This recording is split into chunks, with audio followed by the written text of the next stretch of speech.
ఇదిగోండి విజయవాడలో చూడండి మా పరిస్థితి ఎలా ఉందో, ఎంత దారుణంగా ఉందో. ఉంటామో చచ్చిపోతామో కూడా తెలియట్లేదు, ఆ పరిస్థితిలో ఉన్నాము. ఇంట్లోకి నీళ్ళు వచ్చేసినాయి. అసలు తిండి లేక ఎలా ఉందంటే అలా ఉంది మా పరిస్థితి. పడవల మీద వస్తుంది కానీ ఫుడ్ లాంటివి మా వరకు అందట్లేదు. అలా ఉంది మా పరిస్థితి. చూడండి నీళ్ళు చిన్న పాకలోని మునిగిపోయింది. పాక కూడాను లోపల ఎవరున్నారు ఏంటని చూడడానికి ప్రయత్నించినా కానీ మాకు అలా వెళ్ళలేకపోతున్నాము. అలా ఉంది మా పరిస్థితి. ఒకసారి మీరు చూడండి, ఇది కొంతమందికి షేర్ చేయండి. ఎలా ఉంది ఏంటనేది మీరు కామెంట్ సెక్షన్లో కామెంట్ చేయండి. వీలైతే హెల్ప్ చేయడానికైతే ట్రై చేయండి. ఎవరైనా ఫుడ్ కానీ ఏదైనా సరే. మీ విజయవాడలో ఒక్కటే కాదండి, ప్రతి చోట్ల ఇలాగే ఉంది పరిస్థితి. మా రాజరాజేశ్వరిపేటలోని ఎలా ఉందంటే విజయవాడలోనే ఇంకా చుట్టుపక్కల కూడా మరీ దారుణంగా ఉంది. ప్రాణాలే పోతున్నాయి కొంతమందివి అయితే. చిన్నపిల్లలు ఫుడ్ లేక పాలు అందక ఎలా బాధపడుతున్నారంటే అంత బాధపడుతున్నారు. చూడండి ఒకసారి చూడండి, అక్కడైతే చెట్టు కింద చిన్న పాక అయితే ఉంది. ఆ పాక మునిగిపోయి ఎంత బాధపడుతున్నారో, ఎంత దయనీయంగా తయారవుతుందని అయితే అస్సలు కల్లో కూడా అనుకోలేదు ఇంతవరకు. ఎప్పుడూ లేదండి, ఇదే ఫస్ట్ టైము. మాకు తెలిసినంత వరకు అయితే ఫస్ట్ టైము. చాలామంది అయితే బ్రతికితే చాలనుకొని బట్టలు నెత్తి మీద పెట్టుకొని ఒక చిన్న 2 బట్టలు తీసుకొని వెళ్ళిపోతున్నారు. ఎలా ఉంటుందో ఏంటో చూడాలి మా పరిస్థితి. ఇంకా చూసిన వాళ్ళు అయితే కొంచెం లైక్ చేయండి, మరి కొంతమందికి అయితే చేరుతుంది వీడియో. ఏదైనా మీకు తోచిన హెల్ప్ అయితే చేయడానికైతే సహాయం చేయండి. ఈ పరిస్థితులు ఎవరైనా ఉంటే మీకు దగ్గరలోని. నీళ్ళు చూడండి ఒకసారి, మనిషి మునిగిపోయే లోతుంది. గట్టు మీద నించొని కొంచెం దిగితేనే మనకి నడుముల వరకు భుజాల వరకు వచ్చేసినాయి. ఇంకా లోపలికి వెళ్ళామంటే అసలు బయటకు రావడం అనేది కష్టం. పైన 2వ ఫ్లోర్లో ఉన్నవాళ్ళు అలాంటి వాళ్ళు కొంచెం ఏదో తినడానికి ఉన్నట్టు కొంతమందిని పైన షెల్టర్ ఇచ్చి ఉంటున్నారు. ఎలా ఉందో ఒకసారి చూడండి మీరు. ఎంతమంది ఇప్పటికే ప్రాణాలు విడిచారు.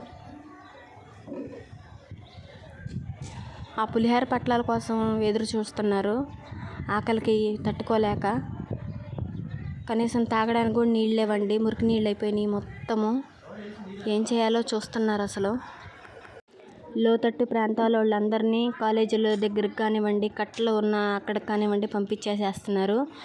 చిన్నగా పడవలు వచ్చి ఒక 2-3 పడవలు అయితే తిరుగుతున్నాయి. ఆ పడవల్లోని కొంతమందిని మరీ డేంజర్గా ఉన్న ప్రాంతాల్లో ఉన్న ప్రజల్ని తీసుకొని అయితే తరలిస్తున్నారు. పాములు కూడా వచ్చేస్తున్నాయండి. పాములు మరి మొత్తం ఏకమైపోయినప్పుడు పాములేంటి పురుగులేంటి ప్రతి ఒక్కటి ఇళ్లలోకి చొరబడిపోతున్నాయి. మేమైతే పాముని కొట్టి అసలు నీళ్ళల్లోని ఎక్కడ దొరికిద్ది, ఇది చంపాలన్నా చంపలేకపోతున్నాం, దొరకట్లేదు. ఆల్రెడీ ట్రై చేసాము, మా వల్ల అయితే కాలేదు. ఇంకేం చేయలేక వదిలేసేసాము. చూడండి ఎంత లోతుందో. పిల్లల్ని భుజాలను పెట్టుకొని ఆ బట్టలు 2 జతలు పెట్టేసేసుకొని పరుగులు తీస్తున్నారు. ఏం చేయాలో కూడా అర్థం కాని పరిస్థితిలో ఉన్నాము.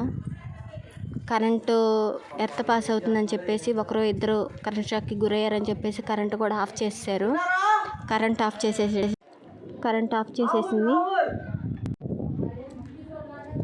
మునిగిపోయిన లోతట్టు ప్రాంతాలను ఏంటంటే పైన ఉన్న వాళ్ళు కొంచెం ఏదో ఒకటి ఫుడ్ అనేది అందించడం కానివ్వండి, పాల ప్యాకెట్లు అందించడం అయితే జరుగుతుంది. మీరు చూసినట్లయితే మీకే అర్థమవుతుంది పరిస్థితి మొత్తం. చూసారా, కార్లు ఏంటి, ఆటోలు ఏంటి, మనుషులు ఏంటి మొత్తం మునిగిపోయి తేలిపోతున్నారు. ఏం చేయాలో ఏంటనేది కొంచెం ఆలోచించి జాగ్రత్తగా అయితే వెళ్తున్నారు. ఏం చేస్తాం, ప్రాణాలు నిలబెట్టుకుంటే చాలని ప్రయత్నిస్తున్నారండి. ఆస్తులు అంతస్తులు ఏవి ముఖ్యం కాదు, ప్రాణాలు ముఖ్యమని పరుగులు తీస్తున్నారు రోడ్ల మీద. చంటి పిల్లలు అయితే మరీ దారుణంగా కరెంటు లేని దానికి, ఫుడ్ లేని దానికి ప్రాణం విలవిల్లాడిపోతూ ఏడుస్తున్నారండి. మీకు ఇలాంటి పరిస్థితి దగ్గరలో ఎక్కడైనా ఉంటే హెల్ప్ చేసే స్తోమత కొంచెం వీలుంటే ఖచ్చితంగా హెల్ప్ చేయండి. ఏదో కొంతమందికైనా ఫుడ్ ఇచ్చే అనేది ఉంటుంది కదా, కొంచెం హెల్ప్ చేయండి. అలాగే చూడండి, ఇక్కడైతే మేము పాము కనిపించింది. పాముని అయితే కొట్టడానికి అయితే ట్రై చేసాము. అసలు ఎంత అది ట్రై చేసినా కానీ అది తగిలింది కానీ దెబ్బలు, కానీ కొట్టే పరిస్థితి లేదు ఆ నీళ్ళల్లోని. ఏదో ఒకలాగైతే మేమైతే ప్రస్తుతానికైతే సురక్షితంగా ఉన్నాం అనుకుంటున్నాము. ఇంకొన్ని గంటలు గడిస్తే కానీ ఏదనేది తెలియదు. ప్రస్తుతానికి డేంజర్లోనే ఉందంటున్నారు ఈ ఏరియా మొత్తం. కట్ట తెగిపోయింది, కృష్ణ బ్యారేజ్ దగ్గర కట్ట కూడా తెగిపోయిందని అంటున్నారండి, బుడమేర వంతెన కూడా. మరి ఎలా ఉంటాయి ఏంటనేది ఇంకా తెలీదు. మీరు కనుక ఈ వీడియో చూసినట్లయితే ఒక్క చిన్న లైక్ ఇచ్చి కొంతమందికి అయితే షేర్ చేయండి. జాగ్రత్తగా ఉండమని అయితే సజెషన్ అయితే ఇవ్వండి. మీకు దగ్గర ఉన్న వాళ్ళకి హెల్ప్ చేయండి.